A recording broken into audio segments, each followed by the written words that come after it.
Assalamualaikum warahmatullahi wabarakatuh. Very good evening, or morning rather, because it's already 20 minutes past midnight. I'm Mohd Shukri Hajinoor from the Faculty of Economics and Management, Universiti Kebangsaan Malaysia, UKM, the National University of Malaysia. We're going to learn this morning about what are the possible welfare effects of regional trading arrangement or regional trading agreements. We're going to discuss this. We're going to look at this in a static welfare analysis. We'll be concerned about trade creation versus trade diversion. Let's go to the graph. Static analysis, what are the effects of customs union? There are three countries here: Luxembourg, Germany, and the United States. We're going to discuss this in three cases. The first case is with free trade, the second case with tariff, the third case with customs union, the focus of our study tonight, this morning. First, free trade. Okay, this is grain and price of grain. This is the supply curve of grain in Luxembourg, demand curve of grain in Luxembourg.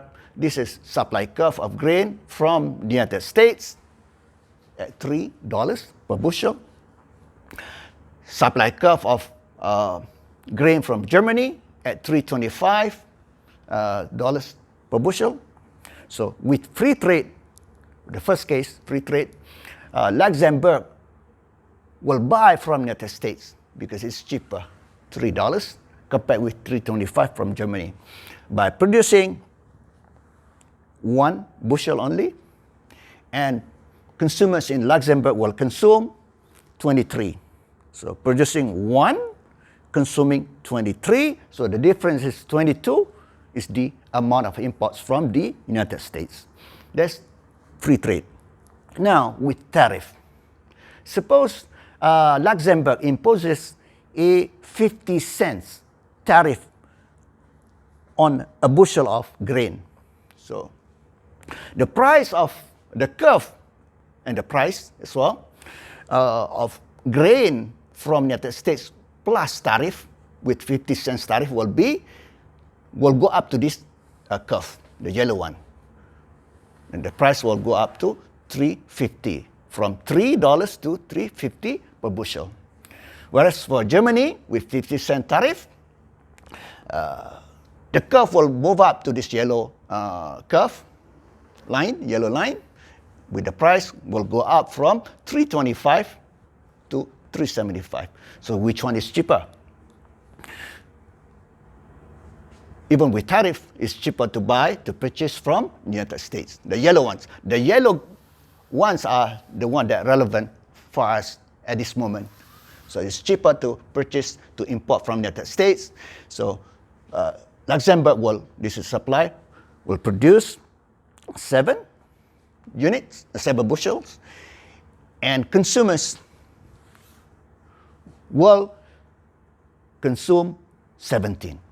So free trade now with tariff. Of course, with tariff, there's going to be reduction of imports. Previously, with free trade, 22. The import was 22, the amount of imports. Now with tariff, the amount of import is 10 only. 22, free trade. And now with tariff, only 10. Now, let's consider the third case with the formation of customs union. Suppose Luxembourg and Germany agree to form a customs union. What is a customs union? Number one, tariff among the member nations within the union will be eliminated. That's number one. Number two, all the countries in the union will have common external tariff. Common external tariff, meaning that each country in the union will have tariff to non-members which are equal. For example, in the union, A, B, C, the country A, country B, country C. Country A will have 15% tariff to non-member. Country B also will have 15% tariff to non-members. Country C also will have 15% tariff to non-members. So common external tariff. That's the meaning of customs union. So now, with the formation of customs union, previously, the yellow one, previously with tariff. Now with the formation of customs union, the member country, Luxembourg and Germany, the two countries member of a customs union, immediately tariff on the imports of grain from Germany, the tariff will be knocked out. So this will bring us to this line here. So Germany, supply curve of Germany without tariff, because between Germany and Luxembourg there's no more tariff.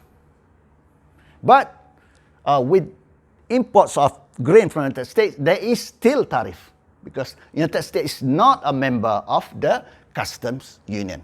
So the relevant curve for us at this moment is this one, the two ones here. The white and the yellow one. This one. So 325 compared with 350. So this is, so Luxembourg, of course, there's no more tariff from Germany. Luxembourg will import grain from Germany by producing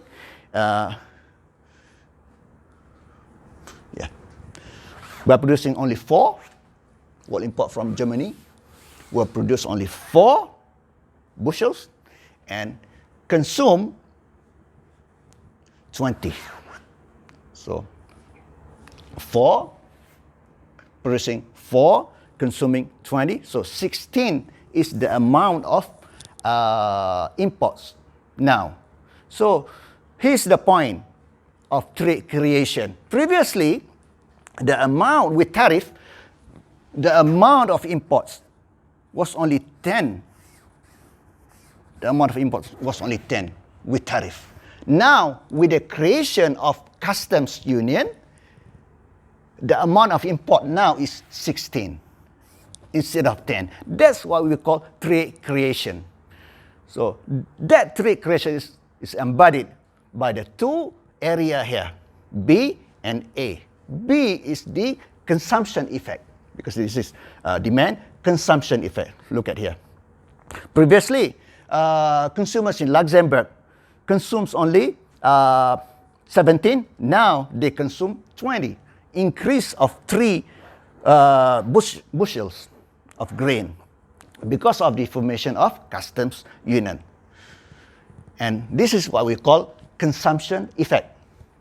And on the left is A. We call it production effect.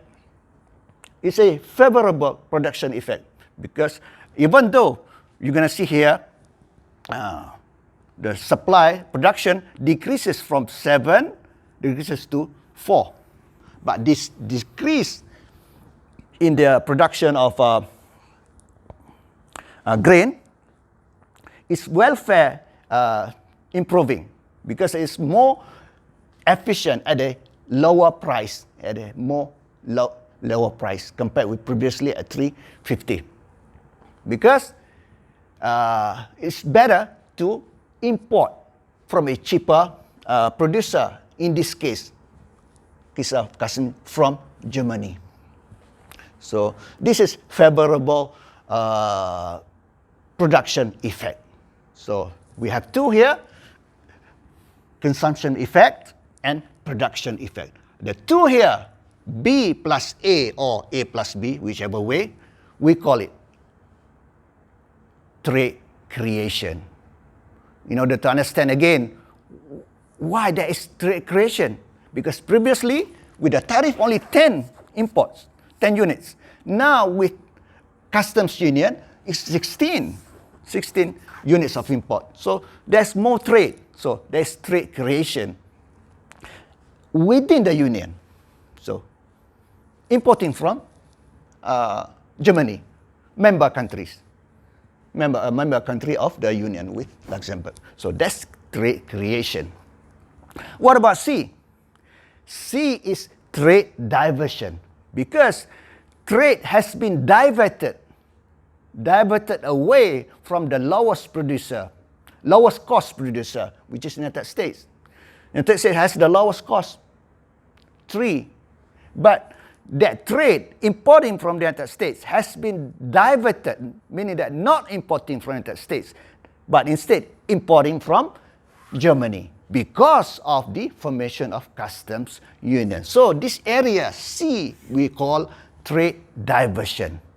Now, whether this customs union will bring welfare to the member countries, Luxembourg and Germany, and to the rest of the world? So the answer depends on the size of A plus B. A plus B, which is trade creation, vis-a-vis, we compare with C, trade diversion. The answer is that if A plus B is bigger than C, so there is welfare increasing for Luxembourg and Germany and the rest of the world. So let me repeat. If A plus B is greater than C, so there's benefit from to the world, to the countries and also to the rest of the world from the customs union. Okay, now, what are the factors for the success of customs union? Number 1, countries which are quite competitive, meaning low cost, countries who are quite competitive before the formation of customs union will benefit from the formation of customs union, because this customs union will offer them greater opportunity for specialization in production. That's number 1. Number 2, the bigger or the larger the countries within the union, and also the larger the number of countries in the union, there is greater likelihood that union, customs union, will include world's low-cost producer. So, the even more successful for the formation of that customs union to bring benefit to the countries and to the rest of the world, welfare benefits. Okay. That was the static analysis. And we should know that customs union or trading arrangement is not static. It is a kind of dynamic kind of thing. So let's look at what are the dynamic effects of trade arrangement. Number 1 is economies of scale, because greater access to a larger market allows producers to become more efficient through greater specialization and better equipment and usage of byproducts, more integration. Okay. Number 2, greater competition. Increased number of producers makes collusion less likely and forces firms to become more efficient. Number 3, stimulus for investment. Because of increased rate of return and ability to spread R&D costs over larger countries in the union, trade makes greater levels of investment more likely. So there's more investment coming. So thank you for watching.